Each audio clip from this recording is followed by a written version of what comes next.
Company form کرتے ہیں اسی طریقے سے وہاں پہ آپ کمپنی فارمیشنز کرتے ہیں اور اس کے حساب سے پھر آپ کام کر سکتے ہیں. اب سب سے زیادہ جو ضروری چیز ہوتی ہے کسی بھی ملک میں, پاکستان میں بھی جیسے اگر ہم کام کر رہے ہیں تو ہمیں لیگل ویز پتہ ہونے چاہیے, لیگل میٹرز پتہ ہونے چاہیے کون سے ہیں ہمارے بزنس سے ریلیٹڈ, پروسیجرز کیا ہیں, وہ تمام چیزوں کو جاننا جو ہے نا وہ ضروری ہوتا ہے.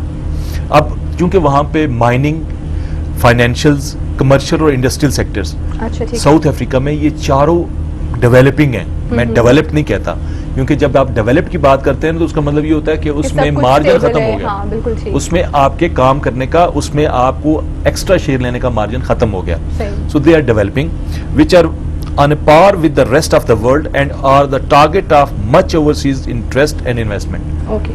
جہاں پہ بھی تھوڑے سے کرائسس بھی ہوتے ہیں وہاں زیادہ وہ ہو جاتا ہے. These sectors are grounded in an environment of political and economic stability that we are lacking, اور اسی کی وجہ سے آج آپ بھلے کراچی میں مختلف تجارتی اداروں کے بارے میں سنیں, انکوائریز کو دیکھیں, فون کالز کو اگر آپ دیکھیں تو اس میں زیادہ تر یہ ہوتا ہے, اور ایون ایڈز جو آتے ہیں اخبارات میں اس میں آپ دیکھیں تو اس میں امیگریشن کے ایڈز بہت زیادہ آنے شروع ہو گئے بیکاز وہ لیبر کو اٹریکٹ کر رہے ہیں اور کھینچ رہے ہیں اپنی طرف. بالکل زیادہ تر ہو رہا ہے. South Africa has some of the most equitable employment legislation.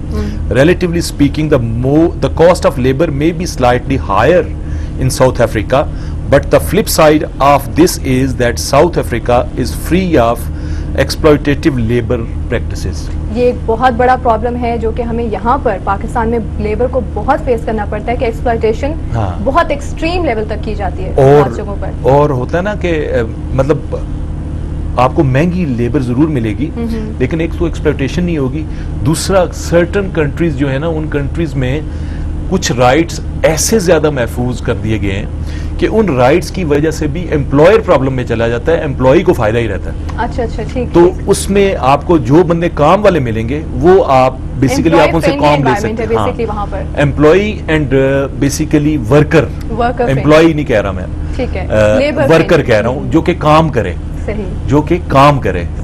Employer تو ظاہر ہے امپلائی تو جس نے کیا, اب وہ لیکن ورکر فرینڈلی جو ہے نا جو بھی اپنا کام کرتا ہے اس کو انوائرمنٹ اچھا ملتا ہے اور اس کے مطابق اس کو ملتی ہے سیٹ وغیرہ. Starting a business in South Africa will involve getting to know legal system. South Africa is a bridge to the rest of sub-Saharan Africa with several multinational companies with bases in South Africa now moving out into the rest of Africa. یعنی ان کے جو offices ہیں جیسے Europe میں بھی اس وقت trend چل رہے ہیں کہ کمپنیاں جو آپریٹ کر رہی ہیں وہ یورپ میں لیکن ورلڈ اوور وہ کام کر رہی ہیں. اسی طریقے سے افریقہ کا جو ہب ہے وہ ساؤتھ افریقہ ہے کہ جہاں پہ ملٹی نیشنلز بھی بنائے ہیں اپنے بزنسز اور چھوٹے ممالک سے جا کے بھی لوگوں نے بزنس کیے ہیں. اور ابھی جب یہ ہم نے پروگرام شروع کیا تو پچھلے جو ایک ہفتہ تھا اس میں مختلف لوگوں نے ڈھونڈ کے پھر وہ کالز کرتے ہیں, بتاتے ہیں کہ جی ہم ساؤتھ افریقہ میں کر رہے ہیں, ہم یہاں کر رہے ہیں. And I was really surprised کہ پاکستان میں سے کافی لوگوں نے آلریڈی اس کا موو ہونا شروع کر دیا. اب یہ ہے کہ بات ہونا شروع ہوئی ہے لیکن اتنی زیادہ اویئرنیس ابھی تک نہیں ہے. ساؤتھ افریقہ کی طرف لوگ اتنا زیادہ موٹیویٹڈ نہیں ہوتے کہ ہمیں وہاں پر جانا ہے. ہاں جی, اور ایک بات یہ بھی ہے سارا, اور ظاہر ہے جب کوئی ایک پاپولر ڈیسٹینیشن ہوتی ہے تو پاپولر ڈیسٹینیشن کے لیے ایک تو لیگل ویز ہوتے ہیں. جو دوسری چیز میں خاص طور پہ آج کے پروگرام میں ہائی لائٹ کر دینا چاہتا ہوں وہ یہ ہے کہ کچھ ریکٹس ایسے ہیں, کچھ لوگ ایسے ہیں پاکستان میں جو کہ یہ کام کر رہے ہیں کہ ان کو مختلف ناجائز طریقے بتاتے ہیں جس سے وہ ساؤتھ افریقہ پہنچ سکیں. اب جب یہ ساؤتھ افریقہ اور اس میں سے کچھ لوگ جو ہیں وہ کچھ کیجویلٹیز کی بھی مجھے اطلاعات ملی ہیں. ایسی کوئی بھی چیز جو ہے نا میں اس کے لیے پہلے نہیں لیگل فریم ورک نہیں ہوتا, اس میں ہوتا یہ ہے کہ آپ کو مختلف روٹس بتائے جاتے ہیں کہ آپ کو ہم فلاں یہاں سے فلاں جگہ تک ایسے لے کے جائیں. یہ ٹریفکنگ ہے basically, this is human trafficking. اس کی آپ احتیاط کریں اور صرف وہی راستہ اختیار کریں جو آپ کو قانونی طور پر ساؤتھ افریقہ پہنچاتا ہے. اس کے ایک تو آپ کی فیملی کے لیے آپ امپورٹنٹ ہیں, آپ قیمتی ہیں, خدا نخواستہ اگر آپ کی جان چلی جاتی ہے آپ ڈس اپیئر ہو جاتے ہیں تو سب کے لیے پرابلم ہے. جب آپ ایک گھر سے اپنے ملک سے باہر جا رہے ہو تو اس کے پیچھے بہت زیادہ چانسز یہ ہوتے ہیں کہ آپ اپنی فیملی کو سپورٹ کرنے جا رہے ہو, اور پھر اگر آپ کوئی نان لیگل قسم کی چیز لے کر اس وے کو اڈاپٹ کر کے جا رہے ہو تو آپ کی فیملی تو پوری رسک پہ آ جاتی ہے اور آپ کی فیملی کو تنگ کیا جاتا ہے بعد میں. ایگزیکٹلی, تنگ مطلب if they lost you تو پھر کیا اس میں تو آپ ان کے لیے کچھ کرنا اپنے پیاروں کے لیے کرنا چاہ رہے ہیں وہ نہیں رہتے پھر. تو اس لحاظ سے ہمیشہ وہ راستہ اختیار کریں جو کہ قانونی طریقہ کار ہو. The South Africa region possesses significant mineral,